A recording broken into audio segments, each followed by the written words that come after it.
Good morning, I'm Anna Marie, and it's time for Focus. Today we're going to talk about the real estate market and how things are looking and how things might look a few months ahead with all of this quarantine and the pandemic and all of this stuff going on. So we're speaking today with Marilyn Blankenship. You are with... I'm with Frederick & Clark Realty and the Blankenship Properties team. Okay. And you've become a regular guest on our show because you have so much knowledge of the real estate market in Nashville and surrounding areas. And I think we especially need some insight and some clarity on what in the world is happening now. Like where are we? What's going on? And what do you kind of see? Because you follow the trends. You follow with all this extra information that you have. So what's going on now in the Nashville housing market? Oh, wow. And it depends. Oh, wow. Wow. Yeah. This is such an interesting time because we have home prices that are higher than they've ever been, some of the places. That being the case that there's a scarcity of inventory in many neighborhoods. So people with good money and good employment are buying and snapping up larger homes quickly. There's many reasons for that because interest rates are the lowest they have been in recorded history. I had a purchaser close a home last month and his interest rate was 2.65%, where people decades ago, a couple of decades ago, probably were paying 18% interest at one time or 13% interest. In recorded history, these rates around 2.5% are unbelievably low. And even if they are paying a higher price for their home because the interest rates are so low, their mortgage payment might be equivalent. Of course, the pandemic brought on people working in their houses. So with people working in their houses and living in their houses, they are deciding that their floor plan may not be large enough, that they want more private spaces, that they may want a dedicated office. So they have become dissatisfied, and if they have the capacity, many are looking for a different floor plan or a larger house or whatever. And with lower interest rates. And with lower interest rates. That might make it more affordable to actually upsize or... You're exactly right, Anna. Okay. Now, on the other side of that, the pandemic has created loss of jobs. So we sort of have a greater divide occurring between those who can move up and take advantage of these wonderful interest rates and those who cannot. So you're fortunate. I'm fortunate that we are still working, but there is, a bigger unemployment than there has been in many, many years. And many are struggling with their housing and struggling with evictions and things like that. So it's an interesting market, and that could play into home values by neighborhoods depending on the perhaps prosperity of those around them. Huh. Well, okay, that kind of leads into one of the questions that I have because I have a friend who has been watching the value of his home on Zillow online. And he said it's dropped like $50,000 in the past few months. And he had been planning to sell his. And now he's like, well, what on earth is going on? And why just in this area? So that might mean because... Well, if you were in a neighborhood that had more blue-collar workers or more jobs that were eliminated, if you were in a neighborhood where you're not in an executive neighborhood, for example, or executives, I guess, could be losing their jobs too, but in a neighborhood where there was more job loss, then those properties could potentially be upside down. They may not be able to pay their mortgage if they're not getting paid. Oh, because that's what I was wondering is like, why does it matter if they've lost their job? How does that make the value of homes in the neighborhood go down? But it's if there are a lot of mortgages that are starting to be in default? Correct. Okay. Then those houses might be foreclosed on by the lender who owns that with the homeowner. And so that would mean that the house would actually then sell for a lesser value. Yes. So that means the houses around you are selling for less. So that means your house would sell Could sell for less. Could sell for less. However, Nashville is a more resilient market than almost any place in the United States. I have had several past clients that have been interested in selling their home at an optimal time. And we've talked about this. And with home buyers, in 2008, when we had the economic collapse with inflated home prices and the mortgage industry giving all that free money away and whatever, and the market just collapsed, Nashville's property values suffered maybe 30% on average. I have realtor friends in Florida that home values in several places there suffered as much as 80%. So where our values came back up and recovered fully and grew well beyond the 2008 collapse, they started up, about 2012 and just continued up through 2020. I think that our market will recover far faster than other places in the United States. And I don't think we are.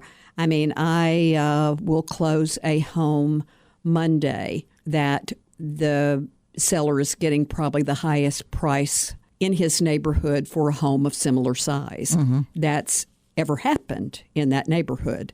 I still think with supply and demand that homes are selling wonderfully well.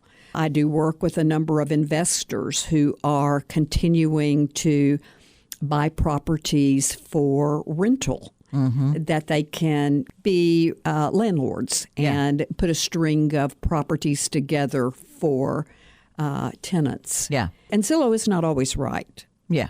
I mean, that's the other factor, is Zillow may or may not be right. Right. Zillow does not know what the interior of one house is like compared to the interior of another house. Correct.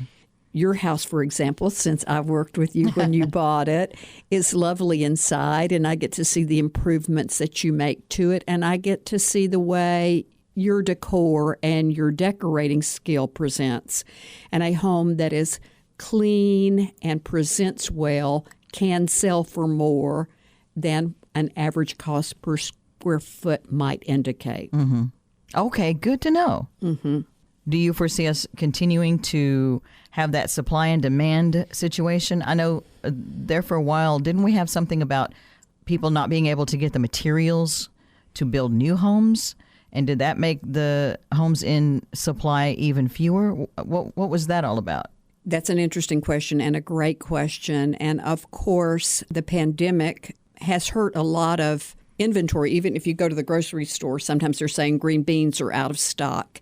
And that's because the factories were closed and there was less production, and people still may want to hoard them in case there were a situation that became worse in the future. Just like the food industry, the housing industry probably had closed downs, and so we are having a shortage of lumber. I've heard some of the home builders are saying that the cost of lumber has gone up X percentage, and therefore the same house that they have built right now in inventory, when it's built next year, will be 10% more because their cost to build that house is more. Yeah. All of the shutdowns that we've had fairly much across the country has impacted the supply of products needed to build the house. If you're just joining us, I'm Anna Marie, and this is Focus, and we're talking about the housing market, the real estate market, with Realtor Marilyn Blankenship. If someone is looking to get into their first home, is it better to buy one that exists already, or is it better to try and have one built? Are there any clear winners in that? Most frequently, finding an existing house will be more economical in the long run for the purchaser for a number of reasons. A newer house, because of what we just talked about the increasing prices of lumber and materials to build the house, will go up faster. Also, if you contract with a builder to build a house to your specifications. Every light switch you have, every outlet that you put in, every can light that you put in, you have a fee for each one of those items. With an existing home, if there were 8 can lights in the kitchen, they're coming with the house. It doesn't matter what you paid for them. Yeah. They're coming with the house. You're not paying on a per item thing. And usually, if we are custom building and we have the opportunity to go with our choice of granite and our choice of marble and our choice of flooring, with those choices, we are tempted to go more luxuriously than we would reject if it were in an existing house. Right. Oh, I can't afford a $400,000 home, but I'll build one. And then it's like, well, the price keeps going up. Keeps going up. Okay. Even if the base price were $400,000, you might add $50,000 in upgrades, or $70,000 or $80,000, depending on. It doesn't seem like so much when it's like $100 at a time. That's right. That is absolutely right.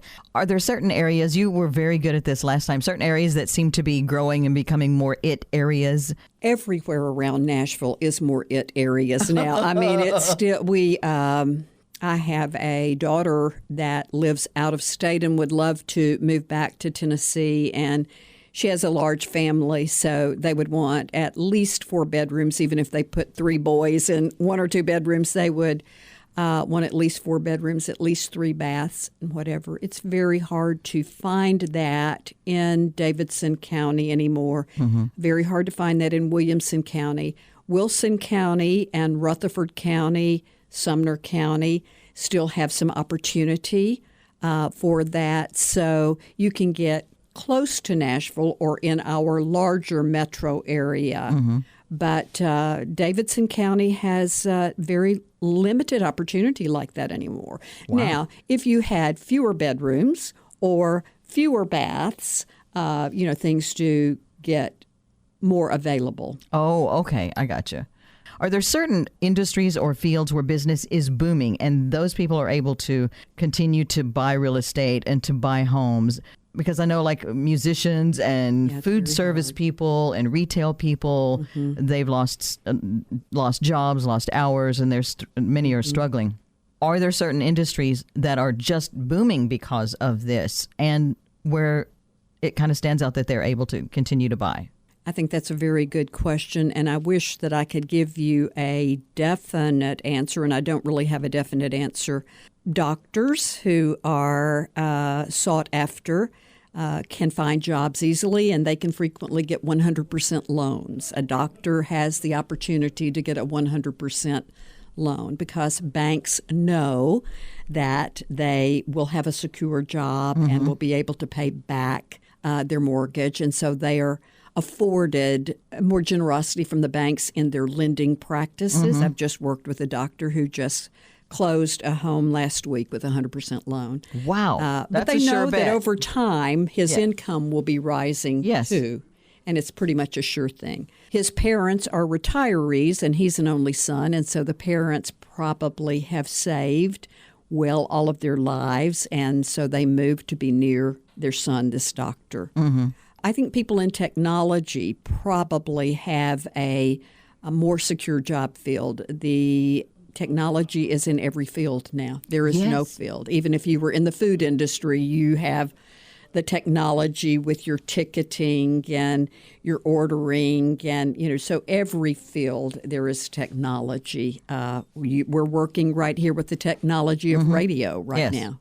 How have you found that, if you're just joining us, this is Focus. I'm Anna Marie, and we're talking with Realtor Marilyn Blankenship.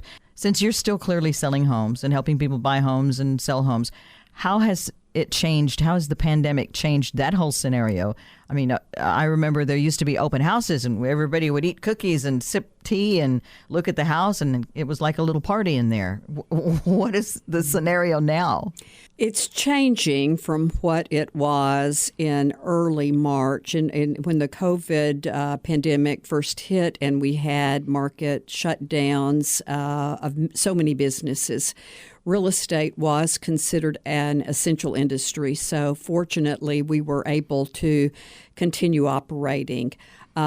So you had to figure out fast what worked and how to make it work. Figure out what worked rapidly. You're exactly right. In showing property, I would tell my buyers to, instead of riding with me, which we might have done at one time for their safety and mine, we would both take our own cars and meet at the property. We would wear masks entering the property. I carry Lysol wipes in my car, and I open the lockbox and wipe the key and the lockbox with the Lysol wipe. Go in and turn. If the sellers are making adjustments as well. If the seller is instructed by their agent to leave all the lights on for the showings and leave maybe a pantry door open, closet door open, so that fewer knobs have to be touched. But if everything is turned down and the doors are all closed, then I would use Lysol wipes to turn the switches on and off, to open the cabinets, to open the refrigerator or so if we were so looking there. Wow. What about all of these houses that are going up, shotgun houses, tall skinnies? I don't remember the official name of those houses. Tall skinny is perfect. We all know what that means. What about them? It seems like they're going up everywhere. Why are these so popular? I actually do not think they would be popular at all if it were not for the scarcity of land in the inner areas. Due to the scarcity of land in convenient areas, these tall and skinnies took over. In fact, you might have seen one house on larger acreage and it would be torn down and 4 houses put in. And to make accommodations for those 4 houses, instead of them being on, let's say it was, we'll just use an acre lot for an example. If you took 1 acre and you divided it by 4, you'd have a 1/4 acre, so each house could have 1/4 acre. But if there were a zoning that allowed for 1/10 of an acre, you could come in and put 10 houses on 1 acre where one had previously been. For people wanting a particular geography, a certain distance from their work, whatever, that has made them very attractive. Now, with those houses, one reason that people do like them is they are new construction. So all the systems in the house would be new. The roof would be new. The windows would be new. The refrigerators would be new. And they have really topped them out very beautifully. Most of the builders who are building that product have designers who work with them, and the interiors are just beautiful.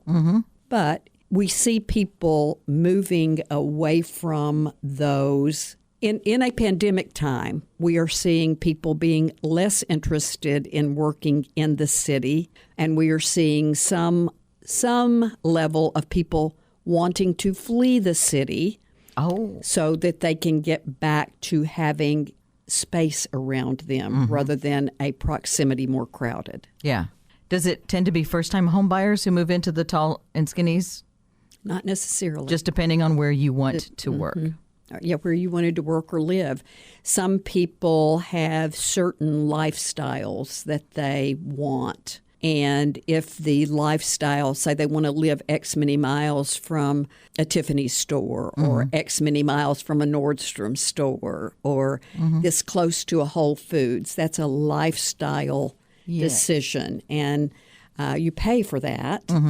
That's not an inexpensive decision typically, but people with the capacity to do so would do that and see what is available to them for what they could spend, and it might be a tall and skinny.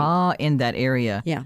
A lot of people, it seems, are looking for the walkability in neighborhoods. Huge. That is huge. Nashville has less of that, Nashville as a geography, than major cities would have, where they were built that way in the beginning. But we do have it in 12th South. We do have it in Germantown. We are seeing whole communities developed with that. Out in Franklin, there's a community called Berry Farms that's near the rec center out there, about the same exit as the rec center. And there are restaurants and stores and Some people have their lodging above their retail space on the first floor, and they're lodging up above it in kind of a condo situation. I kind of like that. I like that mixed use idea where you can go downstairs and then there's the grocery store at the end of the block. Like, I love that idea. And I think even as people age too, and they still want to get out and be social and they kind of want to know their neighbors some, Right. It's a wonderful, well, for any age, it's a wonderful concept. I notice as people get older, they tend to want to downsize and they want a one-story house, a one-floor house. Do those tend to cost more, or is it just like typical housing, just depending on the supply and demand and how the house is and how the neighborhood is? Does it matter that it's a house that's just one level? Is that more or less expensive, or is there any difference? Is that like more desirable? It could be. And I'm going to say that depends, but it could be, and it could be more expensive because you think of the footprint. A tall and skinny, if you think of the footprint of it on the land, is very small. Oh. A ranch house or a one-level house, you don't have 3 stories to spread that out over. So the ranch house or the one-level house has to have a wider lot for that footprint to be on the house. Where a tall and skinny, you might divide that same ranch house up into 3 or 4 levels and just stack them on top of each other. They are really less expensive to build because your foundation would be smaller. Oh, wow. And your roofing would be smaller. Holy cow. They're less expensive to build typically than a ranch home. And your land would be less expensive because it requires less land. Okay. I read an article the other day that said a lot of people were moving back in with their parents, that we have a lot of multi-generational households now. Is that affecting the housing market? It certainly could. You know, I think we've also seen along with that the children leaving home later. Say college students, maybe instead of going directly to work, maybe coming back home and living with mother and daddy to save money for a while. Sometimes mother and daddy want to downsize so they can get them out of the house. Too late, we bought a ranch house. Or we bought a tall, skinny, you can live upstairs. Oh my goodness, I didn't think of that. What do you expect once we kind of get past this pandemic, quarantine, everybody's social distancing? Because it's still not clear whether we're going to keep working at home or the percentage of us who will keep working from home, who will go back to schools, and what schools will they be back at college? What's your crystal ball say about where we're going like in another 6 months? I don't have that insight. You know, we certainly hope for all of us that the pandemic will end and we can go back to life more normally.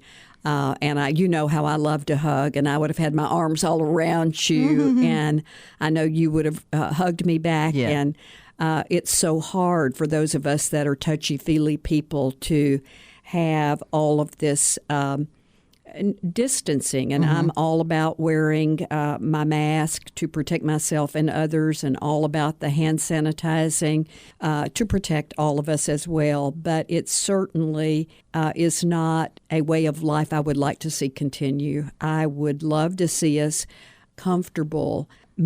Watching movies has always been one of my favorite things, and I have not been to a movie theater since early March. And I know some have opened again, and I do have some friends that have already gone to the movie theaters.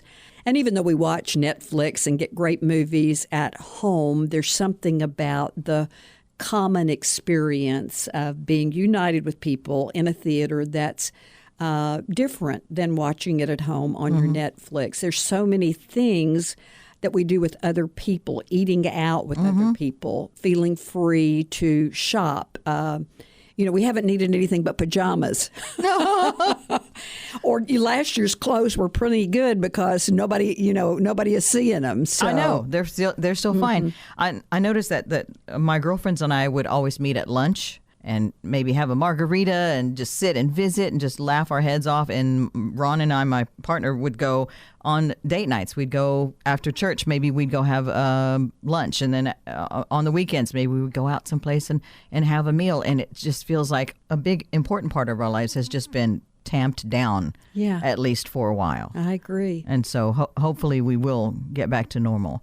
I didn't know if you had predictors of how it might affect the housing market if people would start trying to get out and get their own homes. The kids would be getting back out of the parents' houses and getting their own homes. But I don't really know that. I do think that the pandemic has created some flight from the cities for people who are in the downtown condos where they're in such close proximity, where they're using the same elevator, even though I know that those places are probably safe because they're taking greater precautions for safety. They're wiping everything down and taking all the safety measures they could be.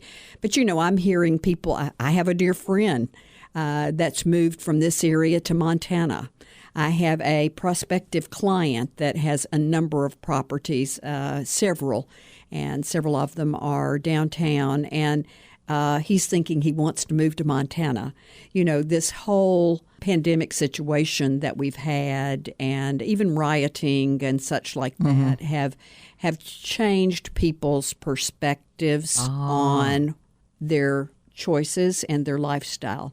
I think some people are finding that some things are not as important as they thought they were. And like you said, we're getting to like kind of the back to nature, back to more space, more time to breathe, time to be with the people we love, and less just got to be busy, just got to hurry, just got to do everything and always hustle and bustle. I think some people have found great relief in this. I agree with you. My sister said recently that this was the best summer she'd ever had. So I think that the slowing down, even though you're working and you're maybe as productive and with good results through your working at home, there are still some benefits. And I have a number of friends that I kind of walk with spiritually, and I'm hearing them say things like, I've listened to more sermons than I've ever done before. And I think part of that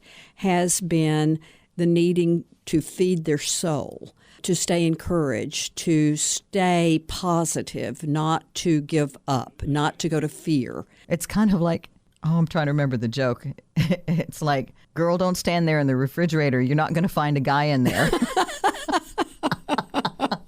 But it's kind of like that. You don't have to looking in the wrong places for the right things. For the right things, for the things that you need.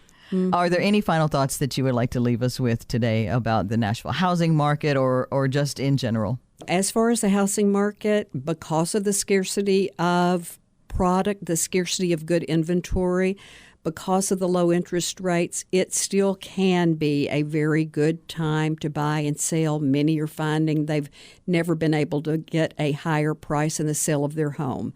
And buyers, because of the low interest rates, are finding it still very affordable to them. So real estate is still moving and selling. Prayerfully, I hope that people who have lost their jobs will be quickly back to work. And I'm thankful that we have fewer restrictions than we started out with and that more people are working again. Yes, thank you. Marilyn Blankenship with Frederick & Clark Realty and with Blankenship Properties. Thank you for joining us today. Thank you. We're going to post more links and more information on our Focus Facebook page. Make sure you join us again next week. I'm Anna Marie, and that's Focus.